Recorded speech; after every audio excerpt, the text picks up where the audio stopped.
What's up, my people? Joel from Technological here, and today I am very excited to bring to you unboxing of the Retroid Pocket 5. I'm very excited about this. I've been waiting for this for a while. I ordered it back on around November 5th, I believe, and I just received it today on December 9th. So about a month and a little bit of a couple days. Very excited to receive this, and yeah, I want to open this up, show you guys how it looks, and then I'll continue making some more videos throughout the week, testing it and doing certain things, and then I'll release some videos, maybe some reviews and things like that on how I'm feeling about it in a week or so. I actually am going to be traveling soon, so you might not see too many videos come out from me, but it's going to give me a perfect opportunity to bring this with me on my travels and see how it holds up. So I'm very excited about this. It came in just in time. Let's take a look at the box real quick.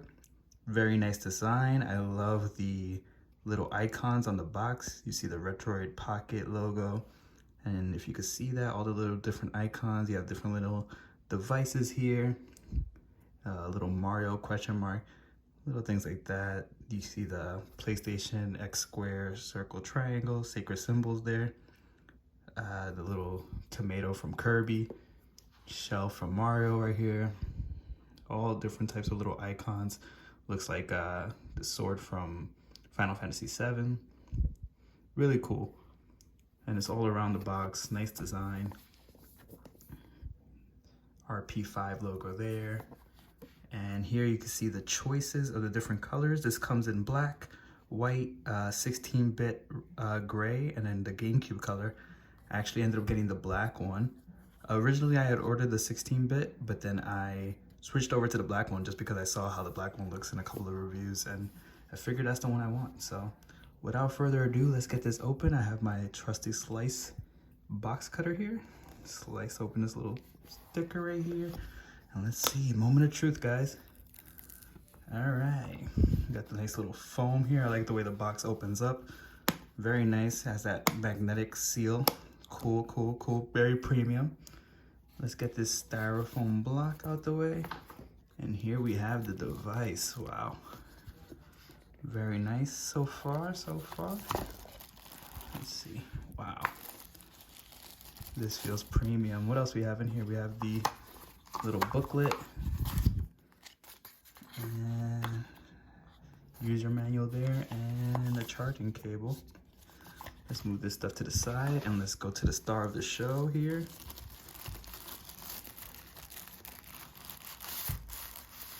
Wow, premium device, beautiful.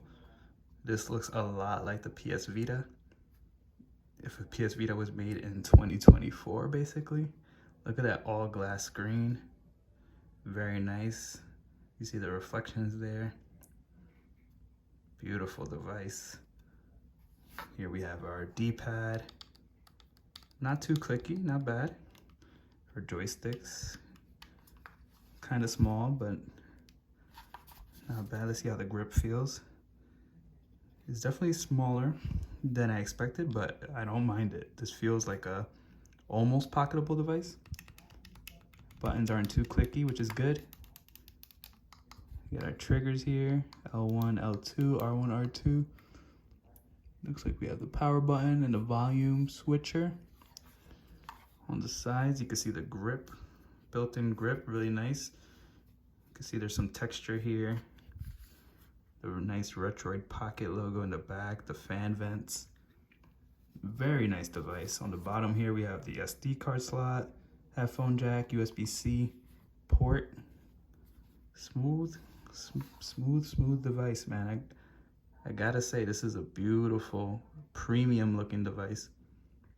I can't wait to play around with this for a while and give you guys my thoughts. Let's do some size comparisons real quick with my other devices.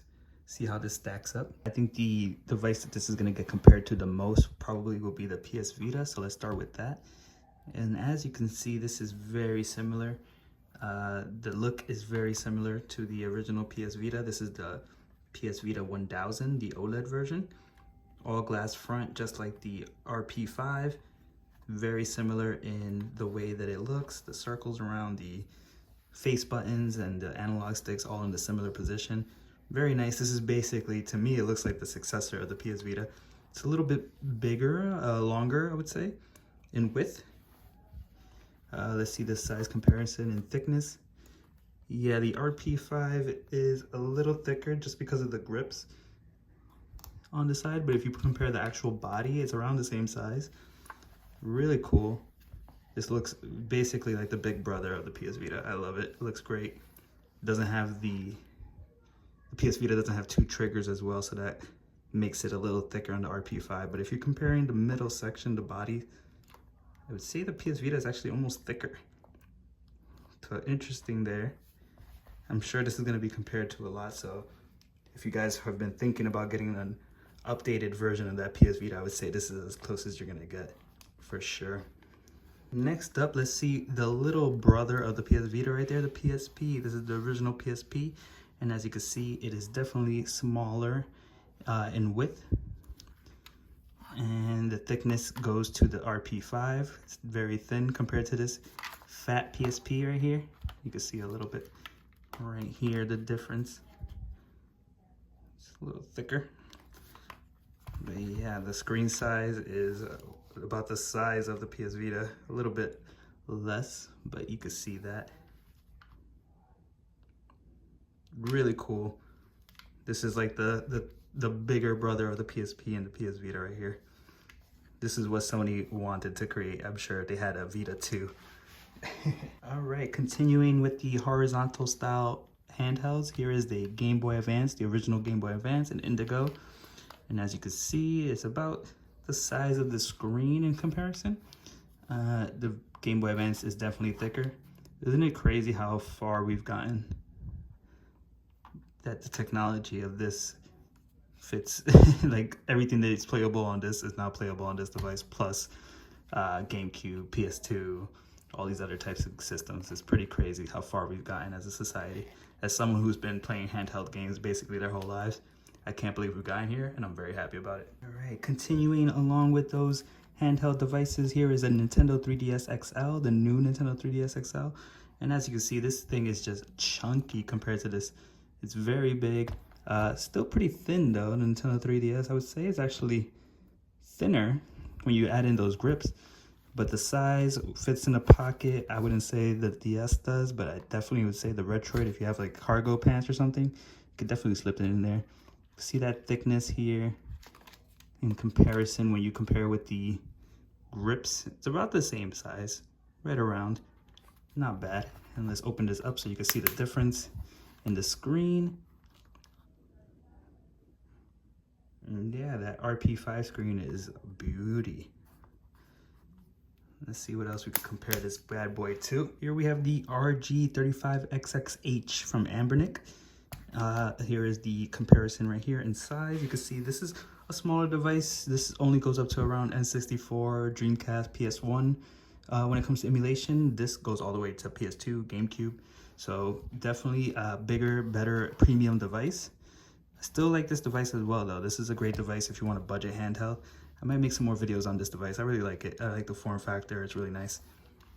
And yeah, you see that difference there. All right, and this is a comparison I actually been waiting for a lot. So this is my Nintendo Switch Lite, the Hyrule Edition. And I really wanted to get this RP5 and to see how it compared in size, because I felt like the Switch Lite was already pretty portable. So now when you have the RP5, and you can see the difference in size here, the screen is bigger, or is around the same size, a little bigger on the Switch Lite. And then the actual size of the device though is so small compared to this Switch Lite. It's actually pretty remarkable. So this is definitely a portable device, I would say. The Switch Lite is about the same in thickness without those grips, so it's probably gonna be more comfortable to play on the RP5, the Retroid Pocket 5, I would say. But yeah, look at this comparison here. I would say these are my two like leading mid-sized devices. And now I'm gonna see if this one is gonna overtake my Switch Lite as when it comes to mid-sized devices. I've released a video previously about my top 3 handhelds, and it was the larger Lenovo Legion Go, the medium-sized Switch Lite, and then the small Miyoo Mini. Now, I don't know if this might overtake this Switch Lite. We'll have to wait and see. but I'm excited to test this out and see how I feel and let you guys know. All right, and speaking of that Miyoo Mini V4, let's do a little quick comparison just to see the difference in size.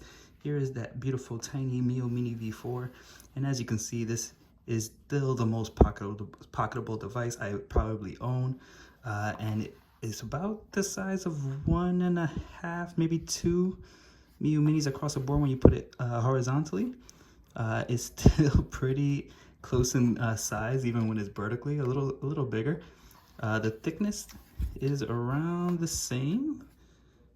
Yeah, very close. So this is, while this might be a medium-sized device, I would say it's very pocketable. I would say if you have big enough pockets, cargo pants, or even if you're carrying around like maybe a crossbody bag, fanny pack, one of those, this definitely could slip in there. And honestly, with what you can do with this device, I'm very surprised at the form factor, because this device is very powerful. I mean, you could play up to PS2, GameCube games, and look at this tiny form factor. Very tiny. Let's compare it with my other favorite, my larger size favorite device, and that is the Lenovo Legion Go, the big boy right here. And look at this comparison here. This is not a portable device, I would say. This is a device you keep at home. It's a whole Windows PC, obviously, so it's not gonna be portable. But look at this comparison here. It is a baby compared to this. But that is the reason why I got this. Let's see if this overtakes my Nintendo Switch Lite as my medium-sized device. I'm very excited to test that out and let you guys know. And here you go. Look at this thickness comparison. There's no contest here. Interesting enough, though, this does have a similar form factor when it comes to the controllers. They have a nice little grip. I do have a grip case on this right now, but even without this, you could see that there is a inclusion of like a groove for you to hold the device with your hands, which I definitely appreciate, and I think more devices should have that. I will say that this has that over the Nintendo Switch Lite and Nintendo Switch. There's no grips on those unless you get some like an included grip or different Joy-Cons or something like that.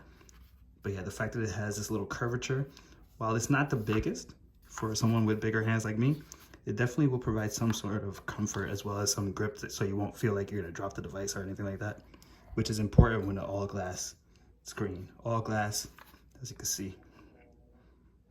Man, I can't get over how beautiful this screen is. I can't wait to boot it on. All right, and last but not least, I have here my Nintendo Switch OLED in comparison to the RP5. And as you can see, that screen and device just by itself is about the same size of the RP5 in total. This is the Nintendo Switch OLED with the MOBA Pad M6 HD Joy-Cons, which I really highly recommend. It definitely makes the Switch bigger, but it's way more comfortable. It gives you those grips that I was talking about earlier, and you can see that it just makes it more comfortable. It does make it a larger device on scale with the Lenovo Legion Go, I would say.